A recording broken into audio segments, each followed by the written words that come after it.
Has Aerie suddenly become Kane's best keystone rune? Is this new Vayne build the most broken setup we've seen for ADC in a while? Welcome back everyone to the 13.22 edition of the new OP builds, where we provide you guys with 10 setups that are on the rise for the current meta. But before we get into it, be sure to check out SkillCapped if you want to truly get better at League of Legends.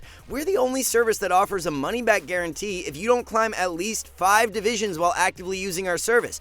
We do this because our service really does work, and if it doesn't work for you, you shouldn't pay. Learn more at the end of this video or click the link in the description below. It's been the rise of Ghostblade over the past couple of patches, and one champion you may not expect to be performing insanely well with it is Darius. Across all ELO brackets, Ghostblade is the mythic item leading to the greatest results for Darius, heavily outclassing Trinity Force and Stridebreaker. There have also now been over 10,000 games of Ghostblade Darius played, so it's not like it's just a few games that are inflating the win rate. With Ghostblade recently buffed, the item has been given a lot more strength, and although a lethality mythic is not something you'd really expect to thrive on Darius, it does make a lot of sense. All the bonus movement speed you're able to acquire from Ghostblade feels really nice on Darius, and it makes him less reliant on having Ghost up to skirmish well. Now, it's not actually a full-out lethality build, as you will transition into more durable items after Ghostblade. The second item in the build path is Deadman's Plate, so that adds another layer of movement speed on top of it. Third item is Steric's Gauge to provide you with some much-needed durability when you begin to enter those mid to late game team fights. Rune Page is standard stuff, with Conqueror followed by Triumph, Alacrity, and Last Stand. Bone Plating and Unflinching are the way to go for secondaries. There's a new top lane Udyr build that has been popping up recently, and it's providing him with a mass amount of split push strength. Trinity Force into Hullbreaker is the 2-item core, and then you pick up a Manamune third. This is the ultimate side lane build for a multitude of reasons. Trinity Force and Hullbreaker are both insanely good dueling items, and both have passives that allow you to deal crazy damage to towers. The Manamune coming in third helps Udyr a ton with sustain, being able to spam out abilities on repeat, and never having to worry about leaving the side lane because of mana issues. The burst potential on that Manamune completion is pretty nuts as well, since you'll have a crazy amount of bonus AD. Since this build is lesser known, if you can master it right now, the amount of times you'll surprise the enemy with how ludicrous your dueling strength is will net you a ton of free wins. Now, it's important to note you are going for a Q max with this build instead of R like you would with Tank. It's key to get the summoner spell combination right, as well as you want to be taking Ghost with Teleport. The rune page will be Grasp with Shield Bash, Second Wind, and Revitalize, followed by Presence of Mind and Tenacity for secondaries. There has been a brand new adaptation to Kane's rune page over the past patch, and it consists of running Summon Aerie for the Keystone rune. High elo Kane players, including one-tricks like Charismai, have been abusing this setup.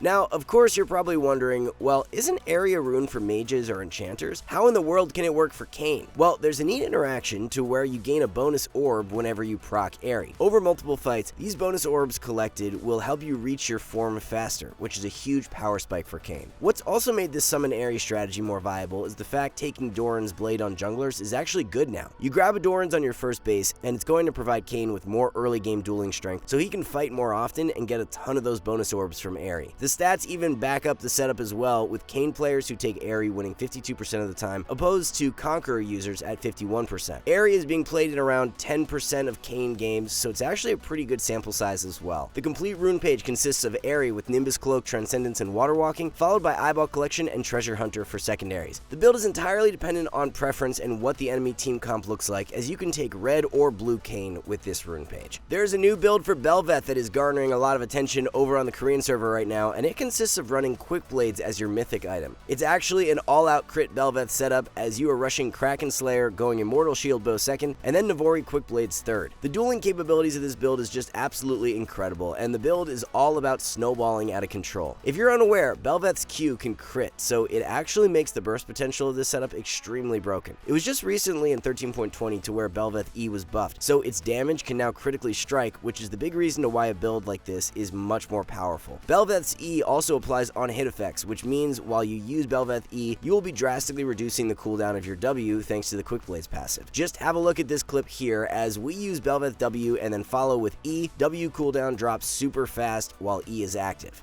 Now, of course, the main downside to this build is that you are way more squishy than if you go for Stridebreaker and Black Cleaver. This means the build is going to be best suited if you're playing into squishier comps that you can one-shot super quick, or in games where you are ahead early and want to really press the advantage. Win rate on this crit build is actually higher than that of the most popular Kraken, Stride, and Black Cleaver, so it's definitely a competitive build you can run. The rune page will consist of Conqueror with Triumph, Alacrity, and Coup de Grace, while Freeboots and Cosmic Insight work great for secondaries. A new build for Nefiri that has started to pop up as of recent revolves around Axiom Arc as a core purchase. Axiom Arc's passive reduces your ultimate's cooldown whenever you get a takedown, and with Nefiri being a champion so reliant on finding catch plays with her ultimate, the item makes a ton of sense. Axiom Arc will work really well in games to where you are snowballing early on and are looking to push your advantage and constantly find picks on enemies that are out of position. If you aren't doing so well early game though, and won't be able to be as aggressive looking for picks, going for a standard Black Cleaver setup makes more sense in that case. Rush item is going to be standard stuff. With Eclipse as your mythic item, you're going to slide an Axiom Arc second, and then grab Cyrilda's Grudge third. Rune Page is first strike with free boots, biscuits, and cosmic insight, followed by sudden impact and treasure hunter for secondaries. In the past, Hail of Blades had been a very niche rune choice for mid lane echo in certain matchups. However, it's actually a much more optimal pickup now. Over the past few patches, we've seen both Electrocute and First Strike hit with nerfs, while Hail of Blades has come away scot-free. Value of Hail of Blades is therefore increased, and in combination with a specific build path, it's a really great pickup now. We always like to back up our claims with data whenever possible, and this setup checks out right now with Hail of Blades winning about 1% more than Electrocute. Instead of running the standard Lichbane as your second purchase on Echo, you want to be grabbing Nashor's Tooth. Nashor's has amazing synergy with Hail of Blades because the passive from Nashor's gives your autos bonus on hit damage, and Hail of Blades helps you get those autos off super quick. As long as you're autoing the enemy 2 or more times in a fight, Nashor's Tooth will always be dealing more damage than Lichbane, and because you're pretty much guaranteed that with Hail of Blades, Nashor's is the no-brainer pickup here. So the complete rune page you should be looking to try is Hail of Blades with Sudden Impact, Eyeball Collection, and Relentless Hunter. The best secondaries are Absolute Focus and Scorch. The core build will be a Rocket Belt Rush into Nashor's Tooth second and Rabadon's third. So it looks like we're in that meta to where if the champion you play can use Ghostblade, it's probably a really great pickup right now, and that is the case with Vayne. Over the past patch, we have seen a 3-item core of Stormrazor, Essence Reaver, and Ghostblade absolutely take off. The main reason for this surge is due to the recent item buffs to both Stormrazor and Ghostblade. Your upfront damage from this build is off the charts, and you can practically 3-shot squishy targets. The only downside to this build is that it does not provide the best extended fight power against tankier enemies. Build is going to work best in games to where the enemy lacks a tank and is more squishy oriented. Otherwise, going for the standard Trinity Force setup will suit you better. Now, it's important you get the rune page right when running this build. You don't want to be taking lethal tempo since auto attacking over a long duration is not where the build thrives. Instead, look to run Fleet Footwork as you can charge the proc up very quickly due to all the movement speed from this setup to get a lot of value out of Fleet. An item that has made its way back into meta and is now an optimal rush item for Kai'Sa is Stormrazor. Currently, the most popular rush items on Kai'Sa are Umbral Glaive and Kraken Slayer. However, Stormrazor is outperforming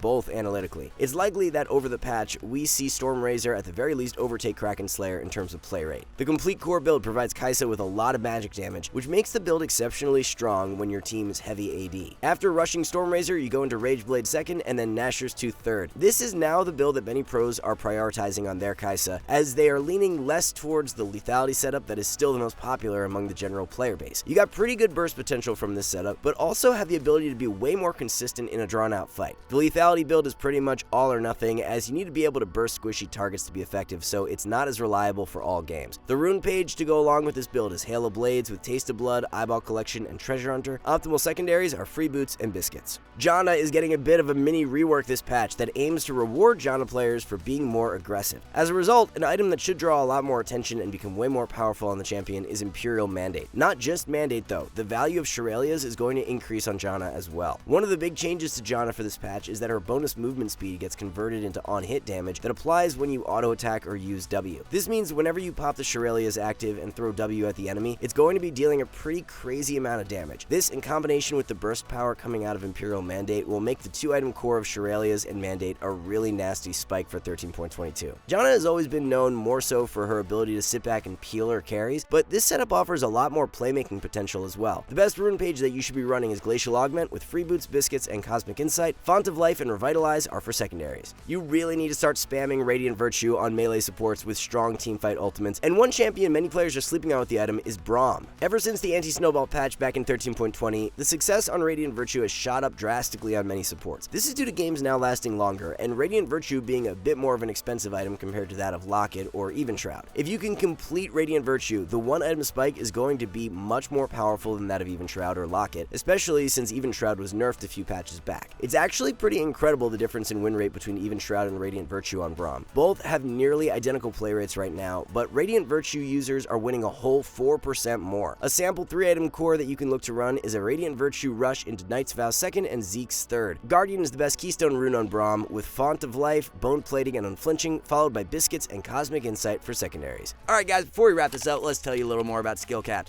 So, we offer a 5-division rank up guarantee, and think that's a pretty crazy thing to offer. It's like a gym membership guaranteeing you'll get ripped. Your local gym would go bust if they offered that, right? Not us. We've offered this for years because our service really does work. It works so well, in fact, that we're able to produce by far the largest catalog of premium league guides on the internet. We add over 20 videos a week, with over 1,600 guides curated into over 100 courses no one can compare. We've also sent challenger players into ELO Hell 714 times and counting, where they commentate how to carry live. They also respond to all questions asked. Sign up today for as little as $6.99 a month if you are serious about improving. So that's going to wrap it all up for our newest update on the OP builds. Thanks so much for watching, everyone. Good luck in solo queue, and we'll see you back soon.